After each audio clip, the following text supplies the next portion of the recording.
Muita paz a todos. Vamos, neste momento, iniciar mais uma reunião doutrinária. Como sempre, agradecendo ao Mestre Jesus por iluminar os nossos caminhos, nos dar essa oportunidade de buscar mais aprendizado, melhorando a nossa condição moral, a nossa condição espiritual, a nossa condição material, porque precisamos fortalecer. E fortalecer essa fé é muito bom. Jesus, amado Mestre, neste momento te peço força e proteção para todos nós, principalmente para os nossos irmãos que ainda não conhecem a tua luz e que às vezes tornam-se criaturas ainda sem esses conhecimentos e fica distante do teu caminho. Mas a tua luz é amorosa e sempre, cada um de acordo com o seu tempo, vai em busca desta luz. Envolve todos nós, Senhor, na tua paz, no teu amor, e que nesta noite possamos interiorizar mais um ensinamento e assim fortalecer a nossa caminhada. Que a paz e o amor esteja com todos nós, por hoje, amanhã e sempre. Que assim seja. É com você, Felipe, mais uma vez, muita paz, Deus proteja sempre. Muito obrigado, Saldaberto. Agradecer a oportunidade aí mais uma vez. É sempre um prazer estar com vocês e rogar a espiritualidade maior que nos ajude, nos ampare, nos envolva todos nós, criando um clima confortável de receptividade, de conexão, de intuição da espiritualidade maior para conosco. Eu botei um aparelho recentemente, minha fala está um pouco parecendo cebolinha. De vez em quando eu estou embolando um pouco, né? O aparelho é por dentro, estou me acostumando ainda. Mas vamos lá, né? Nosso tema proposto é um tema que vai dar início a uma sequência de temas, na verdade, né? Nós vamos falar sobre o Sermão do Monte, ou Sermão da Montanha, a importância desse sermão. E aí ele vai ser desdobrado em vários encontros posteriores, pormenorizados, né, de uma maneira mais aprofundada. Então hoje a gente vai falar um pouquinho de uma maneira mais geral, em que pese a gente também vai trazer uma interpretação particular, porque há várias formas de a gente interpretar as falas do Cristo, né? Elas são falas tão profundas que a gente pode refleti-las de diversas maneiras, né? Criar várias interpretações aqui e acolá. Então vou trazer uma que eu achei bastante interessante, faz parte um pouco da fala de Humberto Roden, Carlos Torres Pastorino, Elahá, foram as minhas inspirações, né? Fora Plínio Salgado, tem um livro belíssimo que fala sobre a vida de Jesus. Foram as minhas inspirações aí, de onde eu retirei essa coleta desse material. Mas eu pensei que seria interessante a gente começar lembrando algo que Emmanuel nos conta lá no capítulo 1 do livro A Caminho da Luz. O Emmanuel, ele inicia esse livro dizendo que nas tradições do mundo espiritual, existe uma tradição lá no mundo espiritual, que existe uma comunidade de espíritos puros e eleitos pelo Senhor Supremo do Universo, que dirige todos os fenômenos do nosso sistema. E na mão desses espíritos se conservam as rédeas diretoras da vida de todas as coletividades, de todos os planetas que compõem o nosso sistema. E ele diz que essa comunidade de seres angélicos e perfeitos, da qual Jesus é apenas um dos membros, ao que foi dado saber, só se reuniu próximo à Terra em 2 oportunidades e para decidir problemas decisivos relativos à organização e à direção do nosso planeta. Apenas 2 vezes no decorrer dos milênios conhecidos. E aí Emmanuel disse que a primeira vez que eles se reuniram próximo à Terra foi quando o nosso orbe terrestre se desprendia da nebulosa solar. Então, quando a gente ainda era uma bola de fogo, né? De alguma forma, para nos ajudar, para balizar o nosso planeta naquele processo de formação. E a segunda vez que esses espíritos angélicos e perfeitos se reuniram foi quando eles tratavam ou decidiam a respeito da vinda do Cristo à face da terra, da vinda do Mestre, para trazer a nós, família humana, a família terrestre, a lição imortal do seu Evangelho de amor e de redenção. Só por aí dá para a gente tentar perceber a superioridade desse espírito, né? Que na palavra dos diversos espíritos é o governador espiritual da terra. É o tipo mais perfeito que Deus já ofereceu ao homem para lhe servir de guia e modelo, conforme está lá no próprio livro dos Espíritos. Este que nas palavras de Ernest Renan, um grande historiador, foi tão notável que foi o único ser que se saiba que não passou pela história. Ele foi tão grande que a história se dividiu em dois períodos, em antes e depois dele. Foi este ser, inesquecível e inigualável, que entoou então a poesia do Sermão do Monte. E nós, né, espíritas, dizemos que temos este ser, que temos Jesus por modelo e guia. Mas será que realmente nós temos ele como modelo e guia? Será que isso não passa de mais uma palavra vazia jogada ao vento? Será que não passa de mais uma máxima bonita, como tantas outras, que de alguma forma acabam perdendo sentido nessa esteira de automatismo com que a gente passa a viver, a encarar a vida e encarar o nosso existir, né? Basta a gente refletir, né, o quanto a gente se dedica em conhecer, em estudar, em meditar, em verdadeiramente sentir a sua mensagem. Às vezes, quando eu vou fazer algumas palestras de temas evangélicos ou relacionados a Jesus, eu costumo perguntar quais foram as últimas palavras do Mestre que se tem registro durante a sua passagem conosco aqui na Terra. E, surpreendentemente, até hoje, nunca acertaram de primeira, né? Sempre foi preciso que eu desse algumas dicas. Por isso que eu fico refletindo, né? Se alguém é guia e modelo, se alguém é tido como aquele com o qual eu preciso me espelhar, né? As suas palavras, elas deveriam ter uma certa importância, né? Elas deveriam ser bastante valorizadas para mim, né? Com certeza, se a gente chamar um jovem aí que é fã de vários artistas, de vários famosos aí da atualidade, né? Não sei, vocês conhecem algum famoso aí, mas chamar um jovem que tem um fã, que é fã de algum artista, né? Que é fã de algum famoso, e a gente fazer qualquer pergunta trivial a respeito do famoso, a respeito dos seus gostos. Se a gente perguntar o aniversário do animal de estimação daquele a que ele é fã, com certeza ele vai saber responder. Porque quando a gente é fã de alguém, né, a gente de alguma forma busca ansiosamente saber das suas falas, saber dos seus atos, saber da sua vida.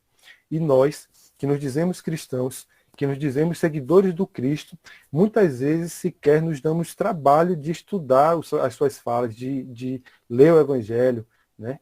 Muitas vezes a gente deixa isso passar despercebido, deixa esses ensinos valiosos passarem por a gente sem que a gente se aprofunde neles, né? Ensinos que de alguma forma sobreviveram por 2 milênios, apesar de todos os equívocos que a nossa história enquanto humanidade está aí para nos mostrar, né? Na própria introdução do Evangelho segundo o Espiritismo, Kardec diz que a gente pode pegar o Evangelho e dividir ele em 5 partes, né? Ele pode ser dividido em 5 partes, as 5 matérias fundamentais contidas no Evangelho, que ele diz que são os atos comuns relativos à vida do Cristo, os milagres, as predições, aquelas palavras e passagens que serviram para que a igreja estabelecesse seus dogmas e o ensino moral. E aí ele diz que enquanto as 4 primeiras, né, os atos, os milagres, as predições e os dogmas, eles sempre foram objeto de discussão, sempre foram objeto de controvérsia, a última parte, o ensino moral, sempre se conservou inatacável, sempre se conservou intacta. E desse ensino moral, a grande maioria dos estudiosos do Evangelho que enxergam, né, esse manancial de verdades imortais e transcendentes, ressaltam que uma mensagem tem grande destaque e grande relevância dentro desse compêndio, que é o Sermão do Monte ou o Sermão da Montanha. De tal forma que Mahatma Gandhi, que não era cristão, era um hindu, ele chegou a dizer que se a gente perdesse todos os livros sagrados da humanidade, se toda a literatura fosse queimada e só restasse o Sermão da Montanha, nada estaria perdido, dada a profundidade espiritual desta mensagem, né? A profundidade espiritual deste texto. Humberto Roden, que é um outro pensador, filósofo, espiritualista, né? Muito inteligente, que tem até um livro cujo nome é o Sermão da Montanha, Sermão do Monte, ele chega a dizer que essa mensagem é uma mensagem integramente espiritual e que ela não é uma teoria que a gente tem que crer, que a gente deva crer, mas é sobretudo, acima de tudo, uma realidade que a gente deve ser, que a gente deve buscar ser. E aí, diante disso, né, diante da importância do Sermão da Montanha, eu pensei a gente fazer até uma brincadeirinha para a gente poder interagir um pouquinho mais, né? Se eu tivesse na juventude, eu teria lançado um quiz, ia passar um linkzinho aí para cada um fazer um quizinho e a gente brincar. Mas aí, como eu sei que o quiz talvez desse um pouco de trabalho pela conectividade, eu vou fazer diferente. Eu vou apresentar uns slides, vou tentar compartilhar aqui. E a gente vai brincar de verdadeiro ou falso.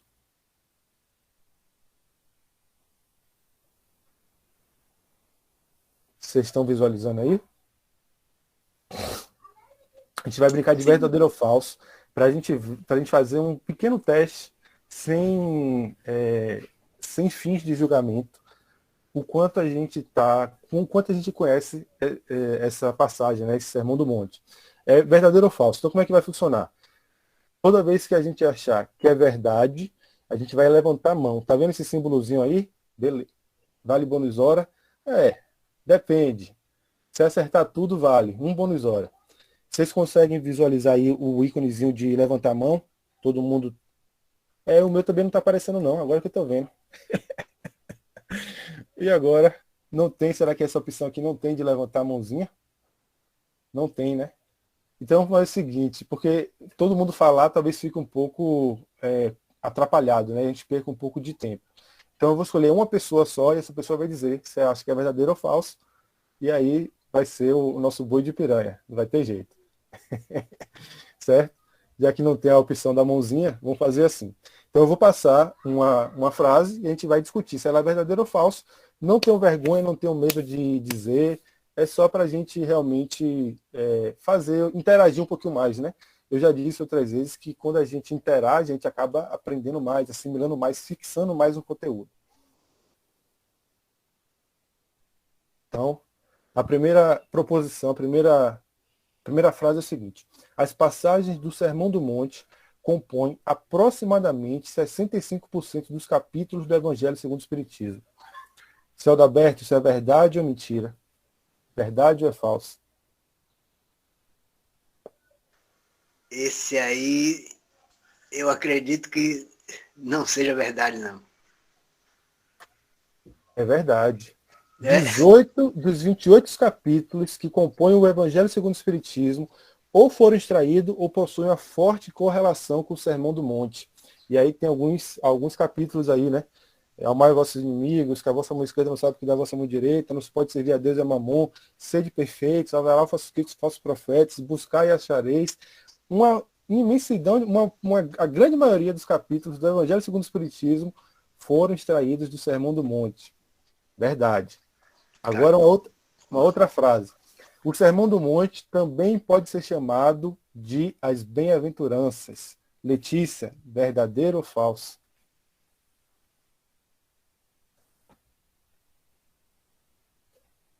Tá mudo o seu microfone, viu? Vai eu falando aí. Eu acho que é verdadeiro. Verdadeiro? Falso. As bem-aventuranças, elas são parte do Sermão do Monte. Mas o Sermão do Monte, ele é composto por muitos outros conteúdos também igualmente relevantes e importantes. É como se as bem-aventuranças fossem uma pequena parte do Sermão do Monte, né? Vamos dizer assim, menos de um terço do Sermão do Monte. Ou seja, ele é muito além das bem-aventuranças. A gente não pode dizer que o Sermão do Monte e as bem-aventuranças são as mesmas coisas, porque estaria deixando de lado uma série de conteúdos que também são relevantes e importantes. Depois, O Sermão Mas do aí na Monte, pergunta, se disser verdadeiro, está falando que é a mesma coisa, Felipe? foi? Ou que faz parte? O que eu quis dizer é que a gente não pode dizer que as bem-aventuranças são o Sermão do Monte. No Sermão do Monte está contida as bem-aventuranças. Mas Então, uma coisa e a outra não são a mesma coisa, entendeu? Uma coisa é uma entendi. coisa, outra coisa é outra coisa. Entendi. Pronto. Está Próxima explicado pergunta. já. O Sermão do Monte resume de maneira direta o conjunto de verdade, de virtudes e ensinamentos morais de Jesus. César, nosso Lorde do CR3, o que você acha? Você gosta da pegadinha aí. Deixa eu ver, eu ia errar, eu tinha aberto também aqueles, viu? Eu acho que eu vou dizer o inverso agora. Mas eu acho que resume de forma direta, assim. Verdade, verdade, isso aí. Né?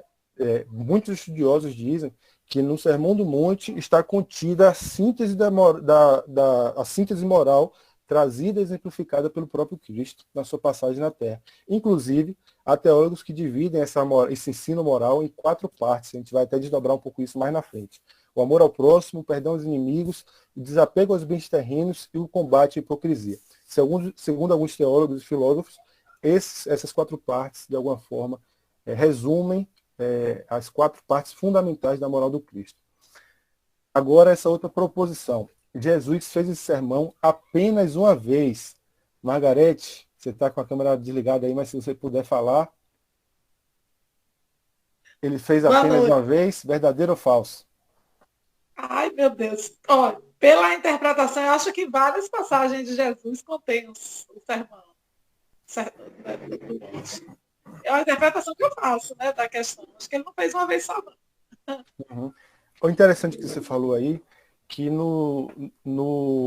Lucas, né? Em Lucas, há uma diferença do Sermão do Monte em Lucas e em Mateus. E em Lucas, ele é menos de um capítulo. Em Mateus, ele é 3 capítulos, né? E muito do que está em Mateus, nos 3 capítulos, que não está em Lucas, né? No capítulo que ele aborda a bem-aventurança, está de uma forma espessa em outras passagens. Mas, né, a resposta aqui é falso. Historiadores e estudiosos do Evangelho, né? Quer dizer que ele não fez só uma vez, né? Realmente, historiadores e estudiosos do Evangelho são quase unânimes em dizer que Jesus discursou esse sermão mais de uma vez e em mais de uma circunstância. E que o que Mateus fez foi basicamente reunir esses vários discursos que ele habitualmente fazia ao monte num discurso que representasse de uma maneira objetiva, né? De uma maneira geral, quais eram os principais ensinamentos que Jesus costumava trazer nos seus discursos, nos seus sermões. Né? Então, habitualmente, ele subia ao monte para poder fazer os seus discursos à multidão que o seguia. Então, ele não fez apenas uma vez, ele fez várias vezes. Outra pergunta. Antes de iniciar sua fala do Sermão do Monte, Jesus descia do monte e sentou-se, né? E aí, Elvira, isso é verdadeiro ou falso? Ele descia ou ele subia? Porque a passagem no Evangelho começa assim, né? Aí eu não sei, ele descia ou ele subia? Ele descia do monte... Pegadinha, né, rapaz? É como o César falou. Essa é a pegadinha. Eu acho, né, que ele subia ao monte. Então, ele nem subia nem descia. Na verdade, em Lucas ele descia, em Mateus ele subia, né? Lucas traz no seu evangelho como se ele descia ao monte e ao chegar na planície ele se sentou e começou a discursar. Já Mateus relata diferente, né? Que ele subia ao monte, chegando lá ele se sentou e começou a discursar. Pastorino ele diz que como o monte provavelmente não era um monte muito íngreme, a depender da posição que o observador olhava, ou ele subia ou ele descia, né? Inclusive também, como ele fez esse discurso várias vezes, ele pode em um momento ele ter subido realmente, e no outro momento ele pode ter descido. Então, ele nem subia nem descia, né?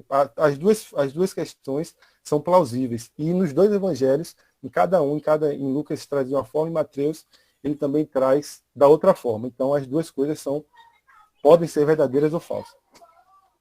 Essa é a última, para finalizar. a oração do Pai Nosso foi ensinada durante o Sermão do Monte. Dona Darcy, verdadeiro ou falso? Ah, meu Deus. Eu acho que é verdadeiro. Muito bem, verdadeiro. Faz parte desse conjunto de ensinamentos que o mestre traz no Sermão do Monte, a oração do Pai Nosso. Né? E a gente nem sabe disso, nem se dá conta de que no Sermão do Monte que ele é onde ele traz pela primeira vez, né, o exemplo da oração do Pai Nosso. Deixa eu parar de compartilhar aqui. Deixa eu ver se acabou. Acabou realmente. Beleza. Então, como eu falei, o intuito é que a gente pudesse, de alguma forma, interagir um pouquinho, né? Porque quando a gente interage, a gente fixa mais, né? E sai dessa postura de estar só ouvindo e recebendo conteúdo, uma postura passiva, que não é a postura que o Espiritismo, que Kardec nos propunha, né? Kardec nos propunha um conhecimento ativo. Mas antes de a gente voltar, então, para o estudo do Sermão do Monte, é interessante a gente pensar uma coisa, né? Há 2000 anos atrás, Jesus encontrou na sua plateia de ouvintes um povo que ele era basicamente oriental, né? Não um povo ocidental, né? Alguns poucos ocidentais, mas a grande maioria, em sua maior parte, eram orientais. E era um povo com uma cultura muito específica, com uma língua muito específica, que possuía uma tradição religiosa já bem fundamentada, que possuía costumes particulares. E então, ao falar para esse povo, para que ele pudesse ser de alguma forma compreendido, ele teve que adaptar o seu ensino, que é transcendente de alguma maneira ao cotidiano daquelas pessoas. Boa noite, Diz. Seja bem-vinda.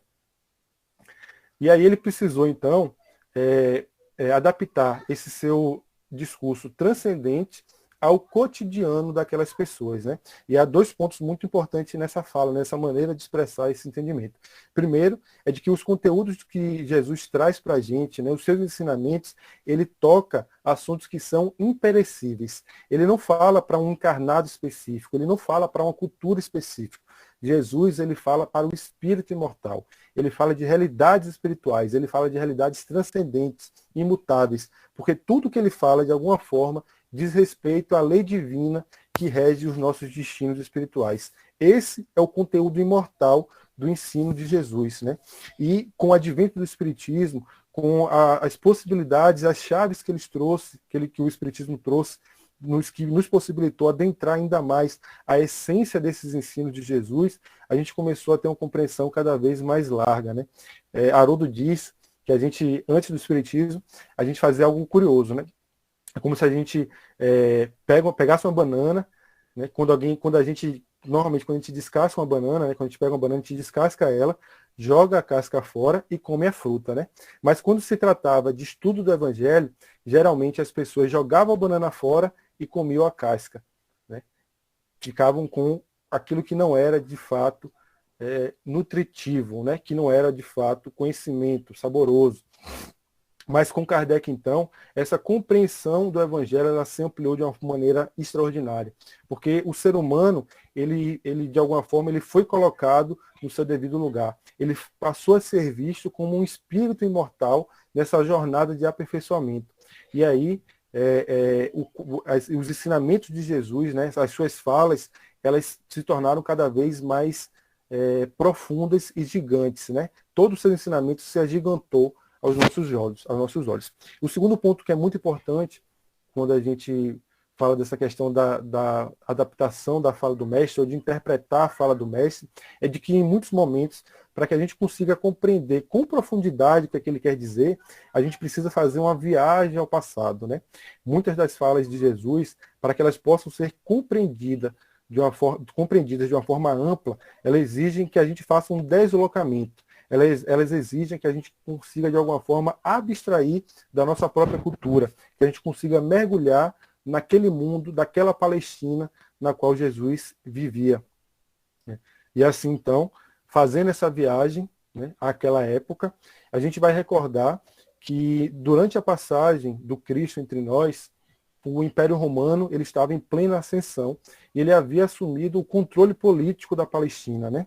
Um povo que, de alguma forma, há muito tempo que já tinha vivido vários dilemas a respeito da sua autonomia política e que já há algum tempo ansiava e aguardava a vinda de um Messias, né? Eles tinham isso como algo certo, né?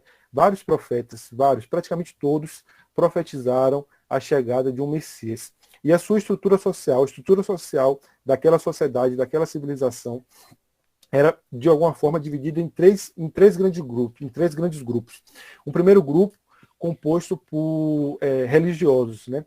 Religiosos, sacerdotes, doutores da lei, que, de alguma forma, eram filhos de outros sacerdotes, que herdavam, né? Eram de famílias de sacerdotes, então herdavam dos seus pais essa tradição de serem sacerdotes. E eram tidos como pessoas quase que intocáveis dentro do povo. Eram homens que tinham o dever de cumprir a lei, né? Eram homens de rigor, homens de lei, e que de alguma forma estabeleciam medidas, mediam as ações das pessoas, né? Então eles de alguma forma não se misturavam com os demais. Era como se fosse uma casta separada dentro da própria sociedade, dentro da própria população de Israel. Um segundo grupo, né, dos três, né, o primeiro é composto pelos religiosos, sacerdotes, doutores da lei. Um segundo grupo, que também de alguma forma tinha essa mesma realidade, eram os grupos dos poderosos, os grupos dos ricos. Eles não tinham a autoridade religiosa que os sacerdotes e os doutores da lei tinham, mas eles eram, por serem dotados de riqueza, né, eles tinham muito poder, muito dinheiro, eles eram ricos, e naquela época o conceito judaico de riqueza era um conceito de bênção divina, né? Se eu sou rico, é porque eu sou um homem abençoado. E se eu sou pobre, é porque eu sou um homem amaldiçoado, né? Então, os religiosos, os ricos e, né, haviam também aqueles que não eram nem religiosos nem ricos. Eles não eram detentores de nada. Eram simplesmente pobres, rejeitados, estropiados, famintos, eram aqueles que não tinham nenhuma esperança específica, né? Eles eram execrados, né? Eles eram rejeitados pela sociedade. E é nesse cenário, marcado por esses três grupos que de alguma forma não se misturavam, que surge então a figura estranha do mestre, né? Diferente do que aquele povo estava acostumado a conhecer, do tipo de pregador que Israel estava acostumado a ouvir, né? Aparece um jovem vindo da região da Galiléia, uma região que também nunca tinha dado nenhum profeta a Israel, nenhum dos profetas havia vindo daquela região, né? Um jovem que não havia estudado em Jerusalém, que não havia feito a escola do rabinato, ele não era um doutor da lei, né? Ele não tinha o estudo formal, né, que se requisitava para falar sobre coisas religiosas. Ele não tinha nenhuma tradição, a sua família era uma família simples, uma família de camponeses. Então esse jovem é o que aparece em Jerusalém e começa de alguma forma a chamar a atenção pela pregação que ele faz, né? Ele aparece na cidade e em breve tempo ele começa a agregar as pessoas em torno de si pela forma corajosa que ele tinha de apresentar as suas teses, de apresentar os seus pensamentos, que muitas das vezes iam em confronto com aquilo que preconizava a lei antiga, a lei de Moisés. E até a sua forma de se apresentar era uma forma diferente da forma dos rabinos, né? Porque os rabinos, naquela época, eles usavam roupas impecáveis e usavam um tipo de vestimenta que era muito específica para que quando eles passassem na rua, eles fossem reconhecidos. Já este homem não. Ele não usava nenhum tipo de veste especial. Ele se misturava com o povo de tal forma que era até um pouco difícil saber quem era ele de fato, né? Havia uma certa dificuldade de reconhecer quem era de fato esse que se apresentava como Messias no meio daquela multidão, dada a sua simplicidade, dada a sua humildade. E assim então ele inicia o seu missionato público, que segundo dizem durou aproximadamente 3 anos, né? Jesus de Nazaré, ele reúne uma multidão em torno de si, a partir do primeiro, né, o primeiro evento, que foi no casamento nas bodas de Caná, mas a partir daí, né, todo mundo passa a falar sobre ele, e um dia ele reúne uma multidão em torno de si e sobe ao alto de um monte. E em cima desse monte, né, uma multidão muito numerosa o seguia, nos conta os evangelistas, ele para, e olha do alto do monte e observa as multidões que o cercavam, né? O evangelista Mateus, ele diz assim, que as multidões o seguiam e o cercavam. Quando ele fala multidões, é porque não havia uma só multidão, né? Se eram multidões, equivale a dizer que havia mais de um grupo no topo da montanha. Eram, basicamente, multidões compostas pelos 3 grupos que a gente conversou aqui agora. Os religiosos, os ricos, né? E todo o resto que era tido como pessoas sem muito valor para a sociedade daquela época. E é de alguma forma razoável que isso acontecesse, né? Porque aquele povo, como eu falei, eles esperavam pela vinda do Messias, eles desejavam que aparecesse essa figura que viria de alguma forma transformar a história daquele povo. O Messias, ele era muito aguardado e muito esperado por aquele povo. Então é razoável que quando aparecesse alguém com aquelas características, todas as pessoas fossem ao monte para ouvir a pregação, para ouvir o que ele tinha a dizer, né? Então, é possível, de alguma forma, a gente imaginar, né, Jesus no alto daquele monte, sentado, cercado por um conjunto de pessoas que estavam ali ávidas para ouvi-los. Só que cada um que estava ali tinha um interesse particular, um interesse distinto. Com certeza, naquela atmosfera de curiosidade, né, por conta do discurso que ele poderia trazer, que já apresentava teses religiosas, os sacerdotes, eles não se furtariam de estar ali. Eles com certeza estariam presentes até para, de alguma forma, poder medir as suas palavras, para poder julgar os seus ensinamentos, para encontrar formas de condenar ele perante a lei de Moisés, né?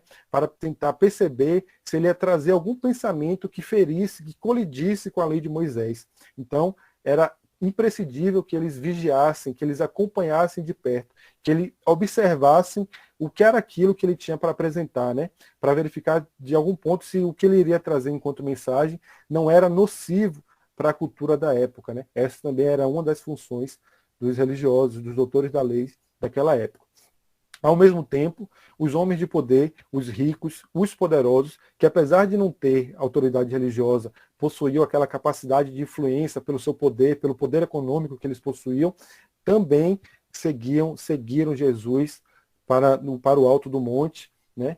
E de alguma forma esperavam, né, ansiavam para ver o que aquele forasteiro de roupas e cabelos estranhos teria para dizer.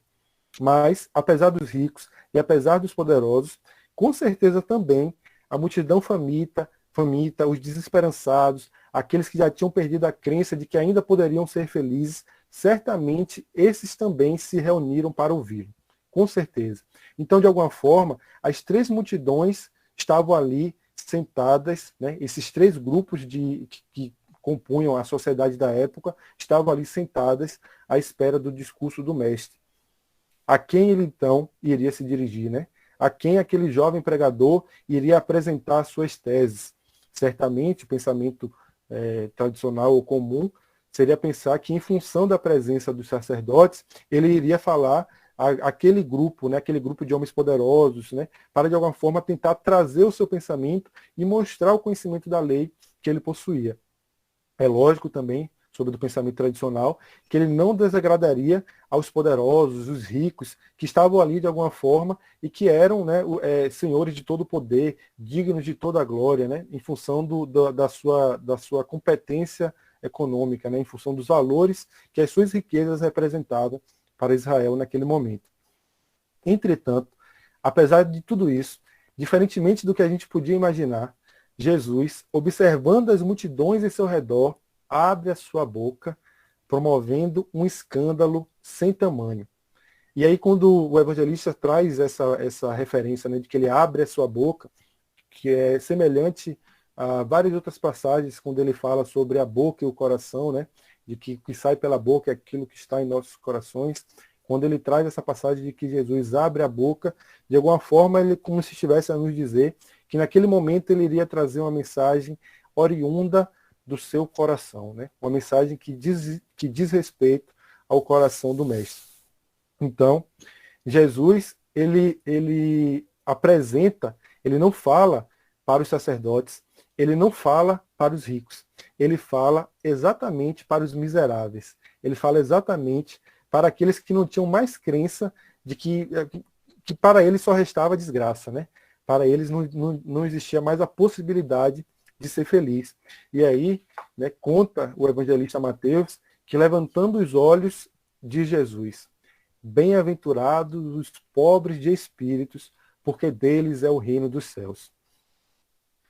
Dizer isso hoje, né, talvez não tenha mais tanto valor, né, quanto teria naquela época, mas com certeza naquela época em que os pobres, os considerados pobres de espíritos, que nada mais eram do que os infelizes espirituais, essa fala foi vista como uma grande calúnia.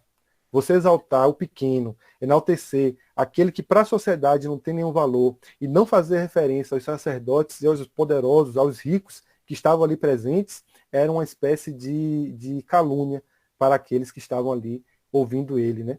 E reforçando então a sua fala, Jesus, no seu discurso, apresenta mais 8 bem-aventuranças, e todas elas enaltecendo os pequenos, os que têm fome, os que têm sede de justiça, os pacificadores, os consoladores, os que são perseguidos, e em nenhum momento ele se volta para enaltecer aqueles que são os poderosos, que são os detentores, né, do status na sociedade daquela época. Tem um palestrante muito, muito legal que eu gosto, que é Simão Pedro, que quando ele fala das bem-aventuranças também, ele traz as 9 bem-aventuranças como sendo uma espécie de escala, como sendo uma espécie de degraus a qual todos nós devemos passar para atingir a culminância da perfeição, né, da perfeição relativa. E ele traz esses degraus, essas virtudes, como sendo um complemento da outra. Então, para eu atingir a terceira bem-aventurança, eu tenho que ter atingido a segunda e a primeira, sem a qual eu não seria capaz de atingir a terceira, e assim sucessivamente, como sendo uma grande escala ascensional do espírito imortal, né? E é muito interessante essa fala de Simão Pedro. Simão Pedro, o palestrante, certo? Um palestrante mineiro. Não Simão Pedro, o personagem do Cristo, né? Mas o certo é que, com certeza, essa fala de Jesus, ela deve ter provocado um desconforto muito grande naqueles que estavam ali presentes, né? Porque, de alguma forma, não se esperava que ele fosse fazer uma valorização invertendo a pirâmide social, né? Ele coloca no topo, ele exalta exatamente aqueles que eram os menores, né? Então, é algo incomum, né? Com certeza, aqueles que estavam ali ouvindo e presenciando aquele sermão, eles nunca tinham ouvido nada semelhante, né? Em toda a história da tradição do povo judeu, nunca se enalteceu os pequenos. Sempre se enaltece aqueles que têm poder, aqueles que têm glória. Até porque isso faz parte do pensamento judaico, né? Para eles, o Deus de Israel, ele protege e guarda todos aqueles a quem ele ama, e aqueles a quem ele ama não falta nada. Por isso está lá no Salmo, né? O Senhor é meu pastor e nada me faltará. Se algo me falta, é porque o Senhor não está pastoreando as nossas vidas. Então essa era a forma de pensar daquela sociedade da época, né? O pensamento de que de que o nosso valor era a respeito do que a gente tinha enquanto riqueza material, né? Esse era o pensamento predominante.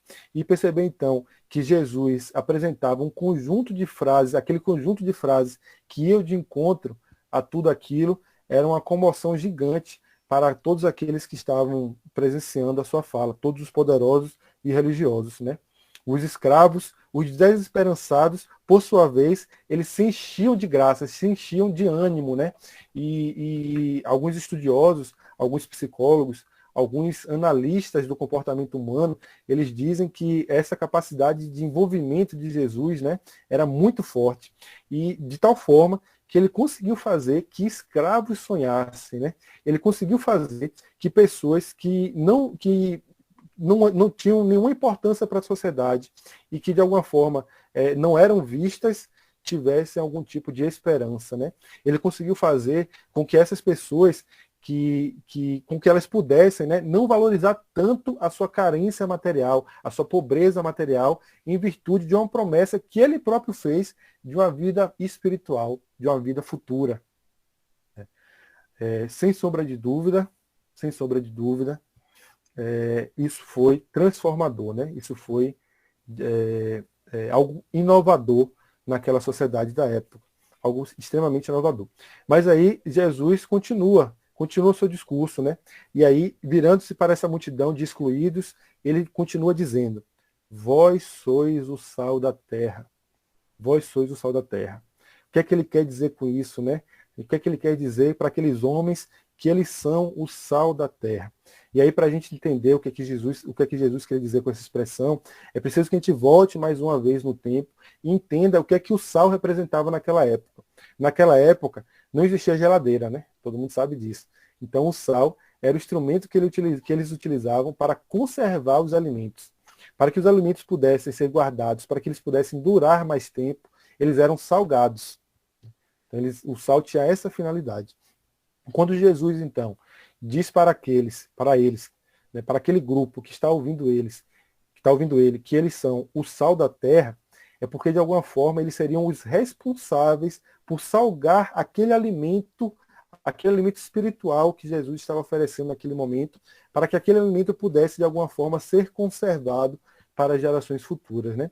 Em outras palavras, é como Jesus estivesse dizendo é como se ele estivesse passando a responsabilidade para aqueles que estavam ouvindo de conservar os seus ensinamentos e de transmiti-los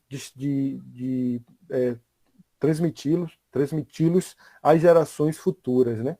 Às gerações futuras. Em seguida, também ainda nesse conjunto de fala, Jesus diz para eles: vós sois a luz do mundo.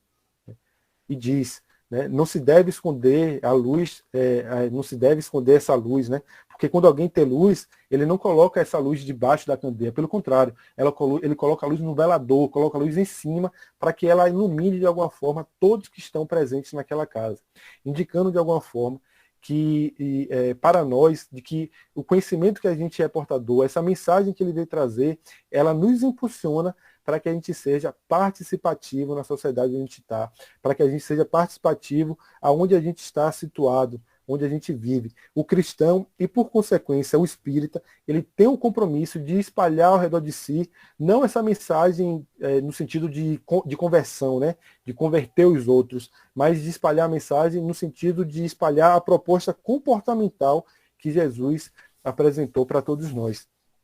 Essa proposta que, como eu disse, como dizem os estudiosos, elas podem ser resumidas em 4 tópicos fundamentais: o amor ao próximo, o perdão aos inimigos, o desapego dos bens terrenos e o combate à hipocrisia. Todas as 4 são formidavelmente trabalhadas no Sermão do Monte, né? E apresentam, segundo os estudiosos, essa síntese, né? Essa síntese dos ensinos que o Cristo veio trazer para nós.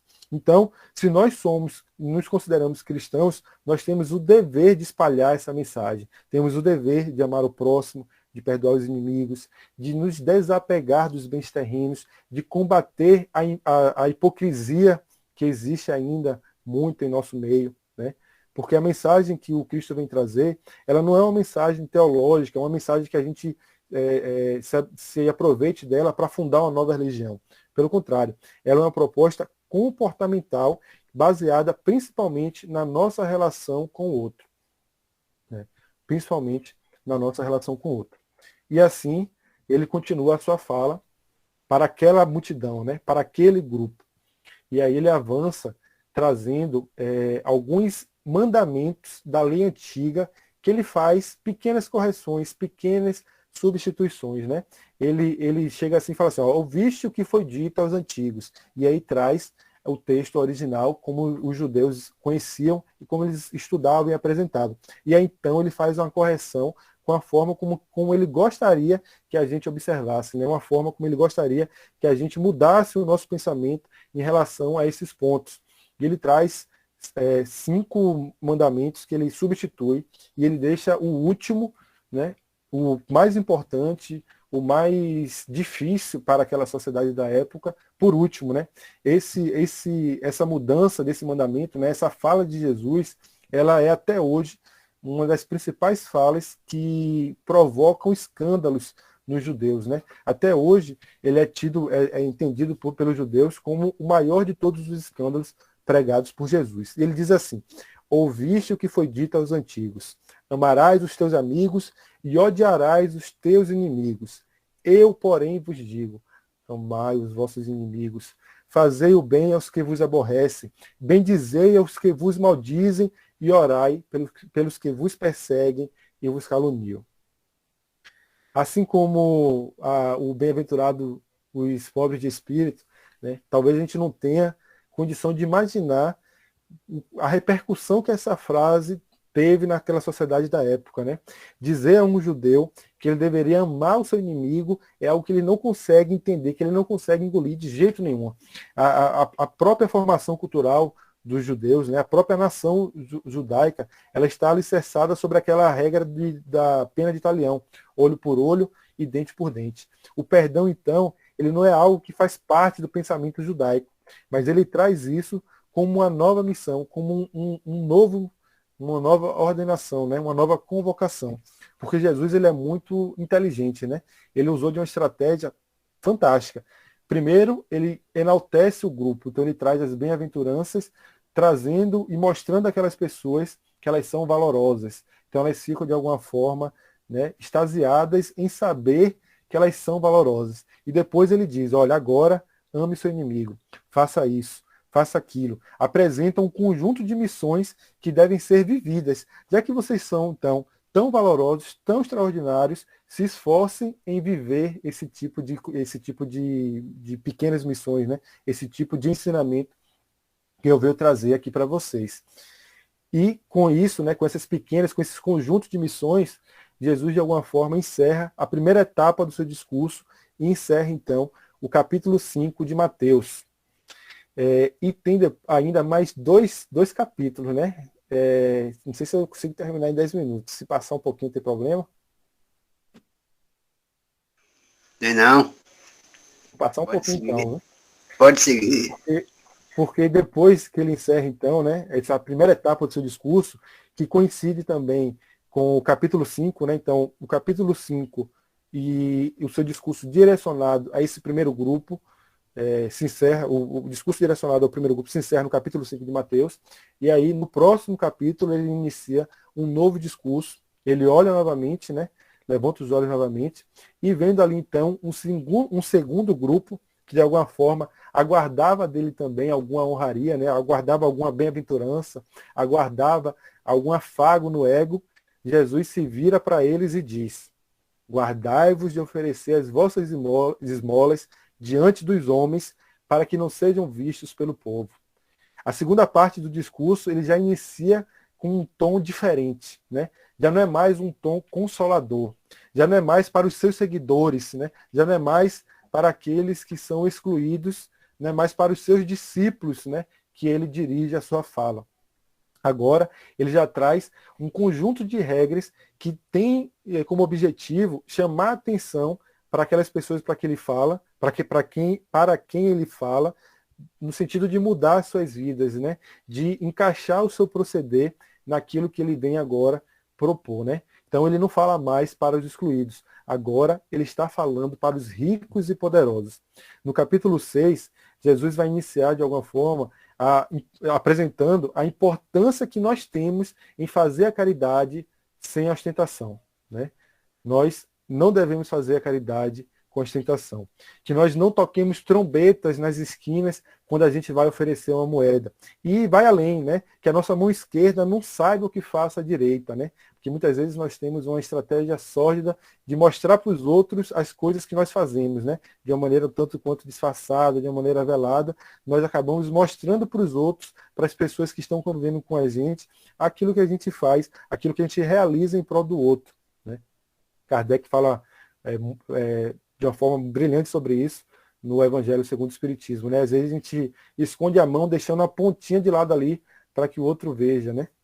Então, para esses poderosos, né? Para esses ricos que estavam ali em seu redor, o Cristo ele tem esse cuidado de dizer, olha, não toca a trombeta, né? Não faz o alarde do bem que você faz.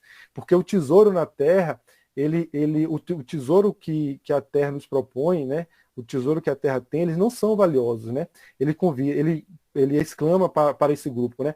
Façais os vossos tesouros nos céus, onde nem a traça e nem a ferrugem consome, onde os ladrões não os roubam, né? Porque muitas das vezes nós queremos fazer tesouros aqui, né? A gente quer enriquecer aqui, mas no final de tudo, a gente não vai levar nada, né? A gente às vezes se apega a tanta ilusão, a tanta coisa, a gente acha que precisa construir patrimônios, que a gente precisa, né, adquirir cada vez mais, numa ânsia de que fazendo isso a gente vai ser feliz, né? Numa triste ilusão de que fazendo tudo isso a gente vai ser feliz. E aí, então, nesse momento, o Cristo tenta destacar a importância da gente não ter esse apego aos bens terrenos, né?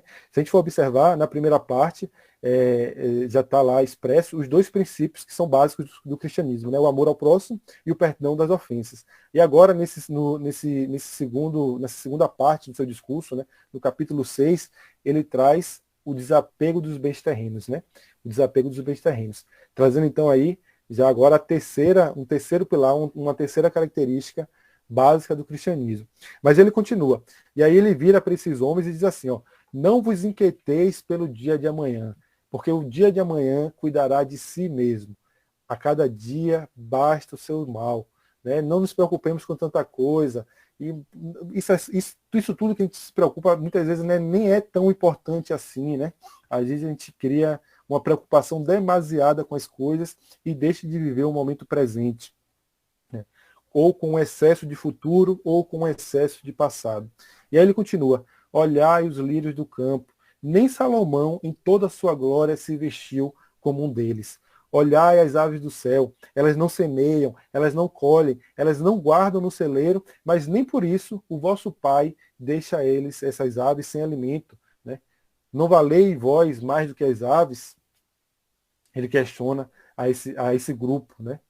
E quantas vezes nós temos, então, essa preocupação desmedida, né, de guardar, de ser previdente. É lógico que a gente tem que ser previdente, a gente tem que ser previdente, tem que ser prudente, né?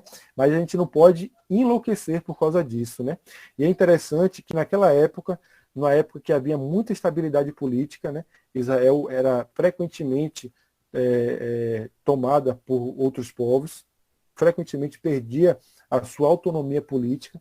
Então, naquela época, aqueles que eram ricos, eles eram, de alguma forma, apavorados em perder o seu poder, em ficar pobres, né? Porque ser pobre significava ser desgraçado. Então, perder dinheiro era, de alguma forma, perder tudo, perder seu nome.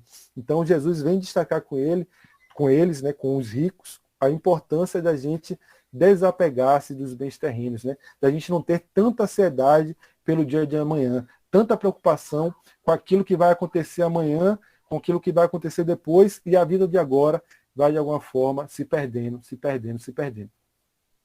E é assim, então, né, destacando a importância de tudo isso, dentro dessa fala, que Jesus faz uma lembrança das nossas angústias, né, das nossas necessidades de fazer muitas orações, de querer fazer muitas coisas, de querer demonstrar muito. Nada disso precisa, né? A gente precisa ser simples, né?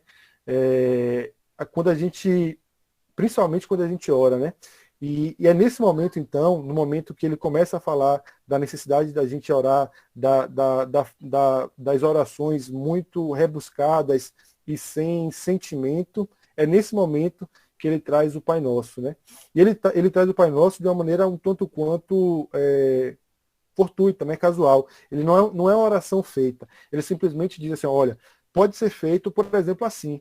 E aí ele mostra, de uma forma simples, a simplicidade da oração, né? De como é que ela pode ser construída, que não precisa ser tanto rebuscada. A nossa relação com o Pai, a nossa relação com Deus, não precisa passar por esses formalismos.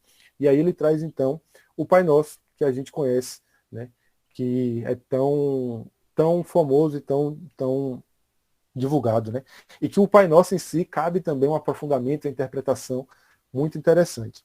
Mas então, o fato é que esses poderosos que estavam ali ouvindo Jesus, com certeza eles ficaram extremamente decepcionados, porque com certeza eles imaginavam que Jesus iria dar uma imagem de poder a eles, né? Que iria curvar-se, iria fornecer honrarias, né? Eles esperavam, assim como os primeiros tinham recebido um afago, eles esperavam que também receberiam algum tipo de afago, né? E aí, com certeza, eles ficaram decepcionados com a fala do Cristo. Mas ele não encerra ainda aí, né? O discurso não para nessa fase, né?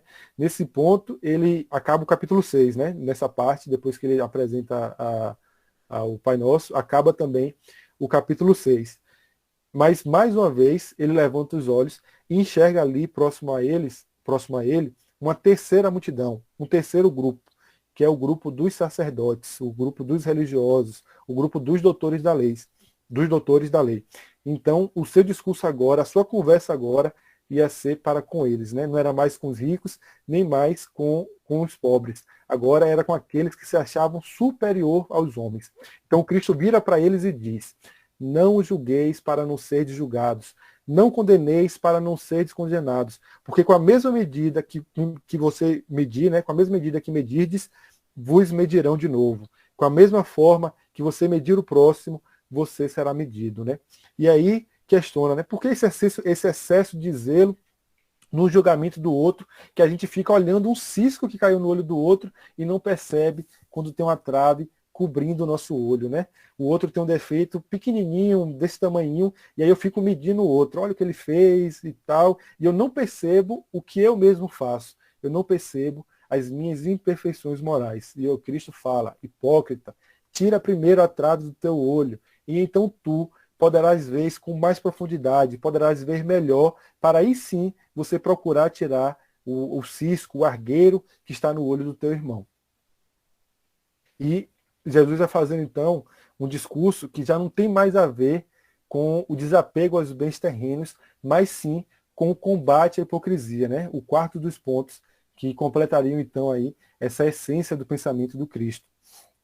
E aí o que vai apresentar Jesus a ele um conjunto de reflexões com relação a essa postura que os sacerdotes adotavam e que era completamente equivocada, né? Ele vai dizer para eles algo basicamente assim: ó, cuidado, porque existem dois caminhos, né? Entre ou entrai pela porta estreita, porque largo e espaçoso é o caminho que conduz o homem à perdição. E ele está dizendo isso para aqueles homens que eram os homens que ditavam as regras de conduta, que ditavam as regras morais para os outros. Ou seja, cuidado com o que você diz, cuidado com o que você faz, né? E aí ele destaca na sequência a respeito dos falsos profetas, né? Ele vem falar para que tomasse muito cuidado com os chamados falsos profetas, que mentiriam nos seus propósitos, né? Que falariam em verdades. Ele apresenta alguns sinais que indicariam esses próprios falsos profetas. E finalizando então o seu discurso para esse grupo, ele destaca o fato de que, ao contrário do que muitos deles imaginavam, eles não eram pessoas salvas. Ele diz: nem todos que dizem Senhor, Senhor, entrarão no reino dos céus. E ele não está dizendo isso para os pequenos, ele não está dizendo isso para aqueles que estão, né, desesperançados, ele não está dizendo isso para os ricos, ele está dizendo isso para os religiosos, né, que de alguma forma, como eu disse, eles detinham esse poder de julgamento, e eles diziam, né, eles faziam a avaliação moral do outro, né, e comumente imputava o outro erro, né, o status de errado, e se imputava no status de certo. Então, ele diz assim: ó, cuidado, né? Nem todos que dizem Senhor, Senhor entrarão no reino dos céus. E aí ele completa, então, a sequência do Sermão do Monte com uma parábola que também é bastante conhecida, né? Então ele faz o fechamento do seu discurso a esses três grupos com a parábola. Ele se vira para a multidão e aí ele fala para todos. E ele diz assim: ó, aquilo que eu tenho dito, todos esses ensinamentos, ele pode ser comparado a dois homens. Um deles que construiu a sua casa sobre a areia, e o outro que construiu a sua casa sobre a rocha, né? E aí vieram as chuvas, vieram as torrentes, vieram os rios, vieram as lágrimas, vieram os sofrimentos, vieram a dor, né? E quando essa torrente veio, que bateu de encontro àquela casa que estava fundada sobre a rocha, ela não se abalou. Ou seja, havia ali convicção nos princípios apresentados pelo mestre. Mas aquele outro que edificou a sua casa sobre a areia teve uma grande ruína, né? Porque quando veio a chuva, quando vieram os rios e que bateram na casa dele, ela não ficou de pé. O homem que edificou a casa sobre a areia não a manteve de pé, né? Fazendo uma comparação de alguma forma, com a fragilidade que nós temos, né, com a fragilidade com que nós nos preocupamos, muitas vezes, em assentar as nossas vidas naquilo que é frágil, né, naquilo que não tem valor, enquanto a gente poderia, de alguma forma, criar as nossas casas, criar as nossas vidas naquilo que é perene, naquilo que é permanente. Né? O primeiro grupo que Jesus fala representa os seus seguidores, os seus discípulos. O segundo grupo, o grupo dos poderosos, os grupos dos que queriam tudo para si, ou a gente pode comparar com os egoístas. Né? E o terceiro grupo, aqueles que se achavam superiores aos outros, aqueles que julgavam a todos. Os sacerdotes, eles se acreditavam superior porque pertenciam àquela casta diferenciada na sua sociedade. Né? Então a gente pode comparar com os orgulhosos. Né? Então, os seus discípulos, os egoístas e os orgulhosos. Curiosamente, por serem essas as duas maiores chagas da humanidade, como nos dizem os Espíritos, lá no Livro dos Espíritos, né? O discurso do Cristo é composto assim, né? Primeiro ele fala para os deles, para os seus discípulos, depois ele deixa recados para essas duas grandes chagas da humanidade, para os poderosos, que representam o egoísmo, e para os sacerdotes, que representam, de alguma forma, o orgulho. Né? Então, para que a gente fique com essa mensagem e para que ela não morra em nós, e porque ela, de alguma forma, ela continua ecoando, né? É muito impressionante isso, né? O Império Romano, os poderosos, eles não registraram a presença do Cristo, né? Eles não fizeram nenhum tipo de registro da sua passagem na Terra. Há muito pouco de registro histórico. Salvo engano, há apenas um historiador chamado Flávio Josefo que faz um registro formal, histórico, a respeito da passagem do Cristo. Mas, apesar disso, a sua mensagem, os seus ensinamentos chegaram até os dias atuais, né? E foi basicamente a tradição oral, a tradição falada que preservou essa mensagem, porque os próprios evangelhos, eles foram escritos muitos anos depois da morte do próprio Cristo, né? Mas apesar disso, a mensagem que ele trouxe atravessou o tempo e atravessa ainda os nossos corações, né? Aqueles que ouviram o sermão guardaram aquela verdade e se converteram de fato em sal da terra. Mas o principal trabalho do Cristo não foi de deixar uma mensagem bonita para a gente, né? Não foi de deixar um conjunto de palavras belas. O que destaca Jesus na sua pregação era porque ele era diferente da forma como ele pregava. O próprio evangelista Mateus encerra o capítulo das Bem-aventuranças dizendo que todos admiravam a sua fala porque ele falava com autoridade e não como os escribas e fariseus. Todos admiravam a sua fala porque ele falava com autoridade, e não como os escribas e os fariseus. E aí, no capítulo seguinte, no capítulo 9, quando ele desce do monte, né? Quando ele desce do monte, ainda ali, envolvido e envolto por aquela multidão, ele se depara com um leproso. E ali, no pé do monte, ele cura o leproso. Né? Então ele fazia o que ele dizia. Ele dizia para cuidar dos outros e ele cuidava. Ele falava para fazer tal coisa e ele fazia. E essa, de fato, a grande beleza da sua doutrina. A majestade que o Cristo possui não está nessa ideia que a gente pode conceber de um Cristo deidificado, né, de um ser distante de nós, mas está principalmente na grandeza da sua doação, na grandeza de suas ações. Né? Então, o Sermão do Monte, de fato, ainda ecoa em nossos ouvidos. Né? A energia que saíram dos lábios do Mestre ainda se fazem ouvir, ainda se fazem sentir. Suas observações, suas recomendações ainda permanecem vivas em nossa sociedade e em nossos corações.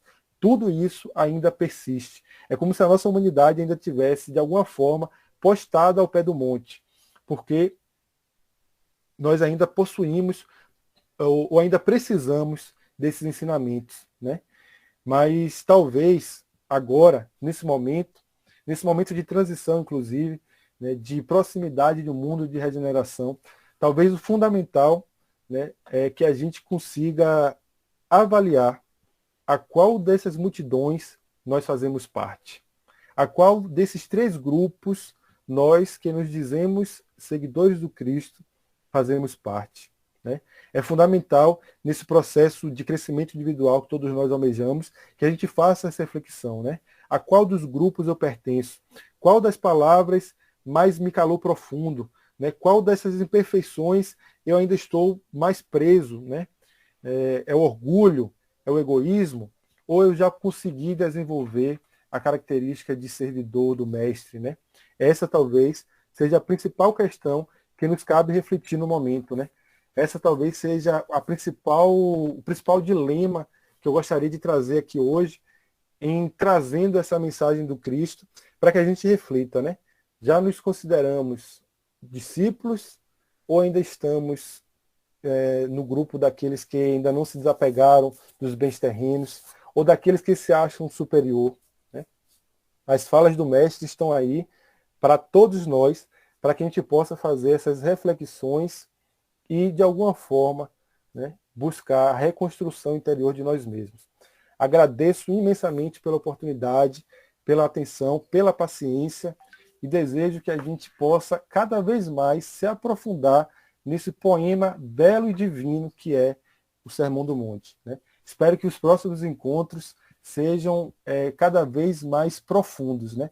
Já que a ideia é trabalhar o Sermão do Monte de uma maneira mais detalhada e que permitam que a gente faça de fato esse confrontamento com a nossa identidade, né? Nós já conseguimos construir a identidade de verdadeiros seguidores do Cristo, que a gente reflita sobre isso. Muito obrigado e muita paz.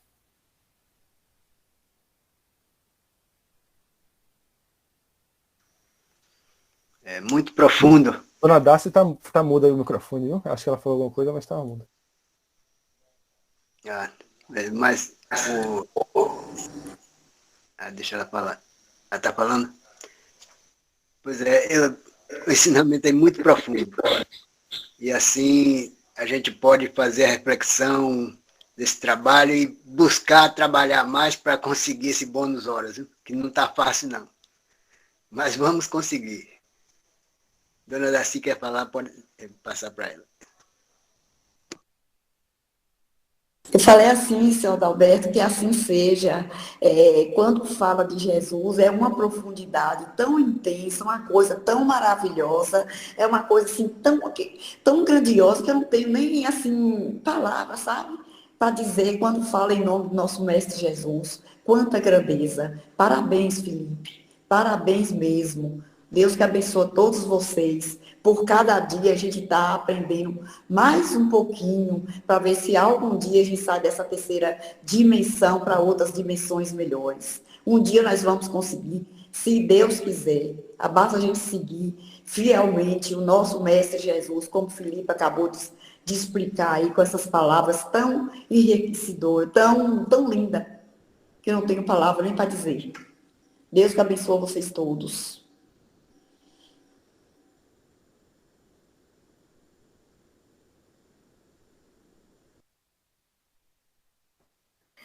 Valeu, Felipe. Embora você não deixou a gente ganhar um bônus hora, né? Mas foi muito bom, ganhamos a noite.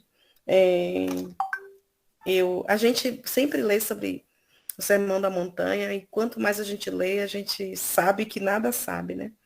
E eu estava lendo um livro, até destrinchando o sermão, e Rodolfo Caligares fala que é a carta magna, né, do cristianismo. E eu fico pensando como é que Jesus não abalou aquelas pessoas daquela época, tanto os grandes, né, quanto os pequenos. Os grandes, acho que ficaram possessos em Jesus estar enaltecendo os pequenos, né, os pequenos aos olhos humanos. E os pequenos, por se sentirem tão empoderados, né, assim, poxa, eu existo, eu sou gente, eu não sou um mero ponto, né, nesse mundão aí. Então, apesar da infantilidade daquela, assim, de serem infantis em conhecimento, Jesus deixou grandes máximas e mesmo muitas pessoas não entendendo o que ele queria dizer, mas se sentia abraçado e acolhido por esse pai, né? Através das palavras do nosso mestre. Quando a gente pensa em Jesus, né? A gente só pensa realmente em amor. Porque alguém, há mais de 2000 anos, enaltecer os pobres de espíritos, né? Os os acabados, vamos dizer assim, os degredados da sociedade, enaltecer as pessoas que sofrem, né? Os mansos, os brandos. A gente só pode ver e sentir, né, como o Darcy falou, esse mestre com muito amor, né? Muito amor. Gratidão aí, mesmo sem nossos bônus, mas gratidão. Boa noite, grupo. Boa noite, Felipe. Então, eu vejo assim, né? Sempre falar de Jesus é uma reflexão dentro da alma, né? Porque Jesus trouxe tanto amor, né? Às vezes eu fico imaginando assim, né? Que nem foi falado, já pensou a gente conseguir ver com o olho nu Jesus? Que festa no olhar, eu acho que seria, né? Que é, porque a gente não vê, mas a gente sente, né? Mas uma coisa que eu fiquei pensando aqui assim, sabe, Felipe, foi assim, né? Naquele tempo os judeus não entendiam quando Jesus falava assim, amar o inimigo, né? Até hoje a gente não entende muito isso. E principalmente se a gente não está assim na doutrina ou religião, eu acho que todas as religiões falam diferente, mas falam a mesma língua, né? Aí como a gente vai entender? Amar o inimigo. Imagina hoje que já é difícil, que a gente ainda tem dificuldade para fazer, vamos falar a verdade. Imagina naquele tempo, com aqueles doutores lá, com aquelas pessoas. Então eu fico imaginando né, assim, conhecendo as palavras de Jesus, né? A gente conhece as palavras, a gente sente Jesus, porque a gente sente o importante, gente, é que nem foi falado aqui, é a inocência da alma, que quando a gente se entregar para Jesus, né, que a gente for fazer uma prece que nem a do Pai Nosso, ou então qualquer outra prece, né, espíritas, eu não conheço outras preces, a não ser as espíritas e o Pai Nosso, mas a gente se entregar, né, se entregar de coração, falar com Jesus, como a gente está falando aqui, porque às vezes as pessoas falam, não, às vezes eu mesmo tinha essa dificuldade, sabe, falando, como é que eu vou falar com Jesus, um ser tão luminoso e uma pessoa tão pequena, mas hoje eu sei como que fala com ele, sabe, é só a gente abrir o coração e a gente fala com ele, e a gente sente ele, e a gente tem as respostas sim. Se naquele tempo era difícil, hoje eu acredito assim que não mudou muitas coisas, porque hoje a gente vê pessoas que fazem coisas horríveis, né, que não acreditam, que às vezes vai para a doutrina ou por qualquer religião pela dor, vamos dizer assim, que nem eu fui, né. Então eu acho que nós somos ainda muito, sabe, muito ignorante, muito pequeno ainda, perante um ser tão luminoso que é Jesus e sempre será. Eu acredito assim. Desculpa, gente. Eu queria falar um negócio que tu disse aí, né? E realmente amar os inimigos é algo muito além da nossa capacidade. Já era aquela época, né? Mas Jesus, sabendo disso, ele propõe que a gente ame os inimigos e nos traz alguns passo a passo, né?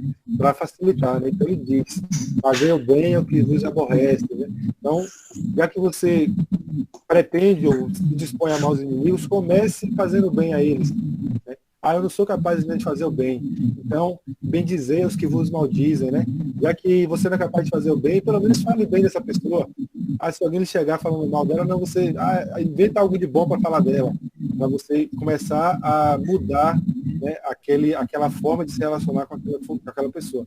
Mas eu não consigo nem fazer o bem, nem falar bem dessa pessoa. Então, ele diz, então, ore por aqueles que vos perseguem, né?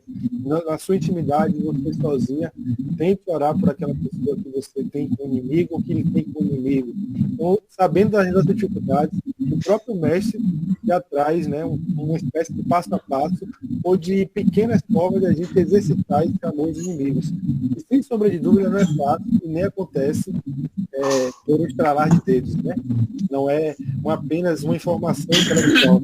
E toda essa mensagem do mestre, ela não nos modifica se apenas nos atingir intelectualmente. Se apenas a gente achar isso bonito, se ela apenas fizer sentido intelectualmente para a gente, ela nunca vai nos modificar. Ela precisa ser valorizada intimamente por nós. Se eu vejo valor naquilo que ele fala, aí de fato eu consigo começar a transformar aquela informação intelectual num conhecimento, numa convicção, e transformar isso em atitude, né? Mas eu preciso sentir valor naquilo, né? Então, trazer esses ensinamentos e ir além, né? Não apenas achar bonito, mas começar a internalizá-los profundamente. Mas obrigado pela sua fala, viu? Como bem disse a Elvira, assim, que nós não ganhamos bônus horas, mas nós ganhamos a oportunidade de refletirmos diante das coisas que foram ditas, né? Porque, na verdade, assim, é só um grande quanto Jesus poderia valorizar tantos pequenos. Porque não precisa ir muito longe, porque nós sabemos que até hoje as pessoas ainda têm, assim, o dom de querer só enaltecer quem tem. Quem tem, quando eu falo, bens materiais que possa estar ali aparecendo em uma sociedade. Né? E falar de Jesus é a melhor coisa que nos acontece. Porque Jesus, sim, ele deixou os grandes ensinamentos para nós. Porque por mais que nós achemos que hoje tudo está mais evoluído, mas nós estamos sempre nos baseando no que Jesus nos ensinou, nos ensinamentos que ele deixou, para que nós seguíssemos. Por isso que ele teve essa capacidade de dizer que o reino dos céus era para todos aqueles pobres de espíritos e os demais. Senão, não diria, porque até hoje mesmo é assim. Nós estamos estudando a doutrina espírita para interagir. Mas eu acho assim, no meu pouco conhecimento, eu acho assim, que mesmo aqueles que não têm o dom da oratória, porque nem todo mundo tem, uns têm aquele dom de falar, outros já têm mais de ouvir. Então, mesmo aquelas pessoas, elas não falando, mas elas estão ali fazendo a parte delas. Porque, de qualquer forma, elas estão aprendendo. E elas vão aplicar aquele aprendizado. Né? Então, de qualquer forma, é aquela parte que eles estão fazendo. Mas, parabéns, Felipe, pela explanação. Como todas as outras que você já fez, nos deixa à vontade para entender. Muito bom. Obrigado, Letícia. Por nada. não, porque é assim, né, gente? Assim, vamos dizer assim, uma pessoa que fala assim, eu te odeio, não gosto de você. Eu acho que a pessoa precisa ter muita sabedoria, né? Muita consciência e muito amor, esse amor que Jesus nos pede mesmo para dizer, eu gosto de você, não vou nem falar eu te amo, vou falar eu gosto de você, né? Eu acredito assim, porque eu acredito que nós somos seres humanos, né? Estamos aqui, temos assim nossas qualidades, nossos defeitos. E quando uma pessoa vive assim, que fala mal da gente, que diz claramente não gosta de você, essas coisas assim, aí dizer para ele assim, não vou nem falar assim em palavras, em pensamento, eu gosto de você, sabe, bons pensamentos. Eu acredito que existem pessoas assim, mas existem aquelas que falam, você não gosta de mim, eu também te odeio. Porque isso é do ser humano, gente. E isso vem do aprendizado também, porque hoje a pessoa fala que não gosta da gente, a gente fala, também não gosto de você também, eu também fico com você, a gente já fala um monte de coisa também, né? Agora precisa sabedoria, entender o que Jesus quer de nós, o que Deus nos pede, né? Que Ele nos ama apesar das coisas que fazemos, que pensamos, né? Que falamos. Então, realmente, gente, é um aprendizado muito grande que a gente está aqui, né? E tomara que a gente saia vitorioso daqui. Disse, você falando aí, eu lembrei de outra coisa, desculpa aí, ficar alongando o tempo, né? Tem um livro de Amélia, A Flores no Caminho. Tem uma mensagem que se chama Diálogo Noturno, né? Depois exatamente de falar das bem-aventuranças, de noite, Pedro procura o mestre e questiona ele a respeito desses anseios, né? Como é que ele conseguiria, né? Principalmente a questão do perdão, que como era um dilema muito forte naquela época, né? Como é que ele conseguiria, sendo tão imperfeito, né? Desenvolver aquelas virtudes. E aí, em determinado momento do diálogo, Pedro pergunta ao mestre, né? Se um amigo se volta contra nós e nos acusa com injustiça, né? O que é que eu faço? Aí o mestre responde, quando alguém se volta contra você, ele está sempre com razão. Se a acusação que ele fizer tem fundamento, então a gente tem que se corrigir. Se a se a afirmação que ele fizer, se a acusação que ele fizer é destituída de verdade, ainda assim ele tem razão. Porque, sendo enfermo, né, esse é o seu modo de ver e de enxergar as coisas, o mundo e as criaturas. E aí o mestre diz, o ressentimento, Pedro, é como um ácido que corrói os sentimentos nobres do nosso coração. Então, mesmo que alguém nos chegue, né, nos fazendo mal, como o Divaldo fala muito sempre sobre isso também, né, nos querendo mal, nos desejando mal, o mal está com o outro. Né? O mais importante de tudo é que a gente preserve o nosso coração desses sentimentos ruins, né, desses desejos de vingança, de tudo isso. Né? Mas, sem sombra de dúvida, não é fácil, numa situação prática, que aqui a gente está teorizando, né? Numa situação prática, alguém pisar no nosso pé e a gente reagir dessa forma. Né? A gente ainda está em construção, né? A gente está se aperfeiçoando. Né? Então, a nossa teoria ainda está muito distante da nossa prática, sem sombra de dúvida. Verdade.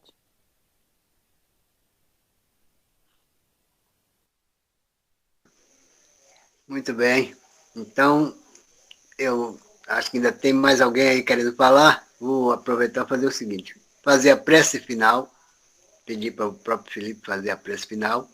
E depois, a prece, quem quiser, não tiver outro compromisso aí, quiser alongar o papo, tá maravilhoso. Porque eu tenho uma pergunta ainda para fazer sobre a reunião. Então, fazer a prece. A prece primeiro, então, depois da pergunta? Exato. Aí depois a gente...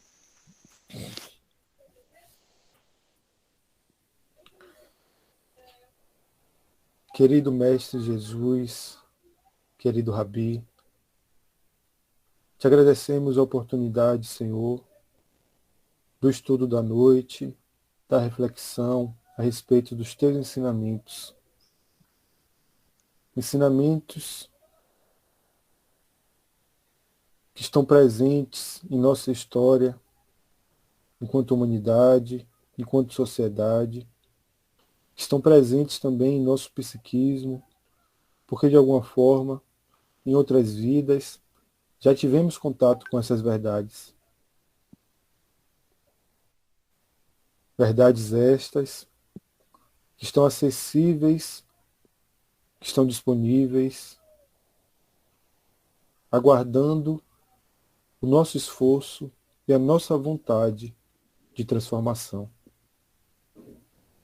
Senhor, ainda somos pequenos, ainda temos muitas dificuldades, mas com teu apoio, com o apoio dos bons espíritos, sem sombra de dúvida, conseguiremos um dia de cada vez, um passo por vez, galgar um degrau na escala da perfeição. Que essas virtudes, que essas recomendações, que esses ensinamentos entoados no Sermão do Monte possam ser sentidos e vividos por nós, não de uma maneira instantânea, não de uma maneira automática, mas de uma maneira decidida, de uma maneira escolhida, pelos nossos desejos, sentimentos e pensamentos. Obrigado por tudo, Senhor. Dai-nos uma semana de muita luz e de muito aprendizado. Que assim seja.